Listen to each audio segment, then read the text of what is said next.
ಪ್ರಶ್ನೆ ಇಂಧನ ಇಲಾಖೆ ಖಾತೆಯವರಿಗೆ.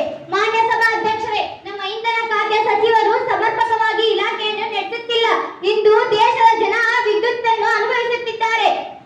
ಜನರನ್ನು ಕತ್ತಲಲ್ಲಿ ಕೂಡುವಂತೆ ಮಾಡಿದ್ದಾರೆ. ಕೈಗಾರಿಕೆಗಳಿಗೂ ಸಮರ್ಪಕ ವಿದ್ಯುತ್ ಪೂರೈಕೆ ಮಾಡದೆ ಉತ್ಪಾದನೆಗೆ ಹೊಡೆತವನ್ನು ಉಂಟು ಮಾಡಿದ್ದಾರೆ. ಹೀಗಾದರೆ ಹೇಗೆ ಸಭಾಧ್ಯಕ್ಷರೇ ನಮ್ಮ ದೇಶದ ಆರ್ಥಿಕ ಪರಿಸ್ಥಿತಿ?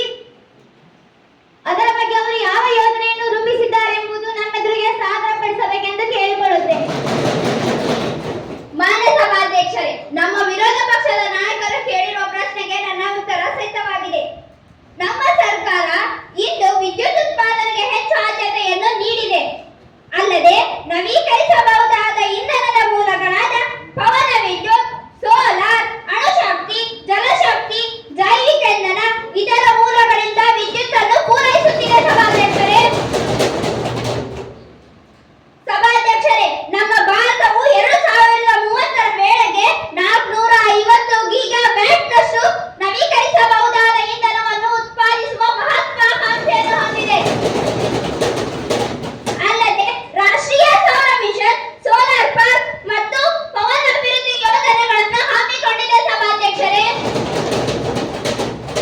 ಭಾರತದಲ್ಲಿ ಹೊಸ ನವೀಕರಿಸಿದ ಇಂಧನಗಳನ್ನು ರೂಪಿಸಿಕೊಂಡಿದೆ.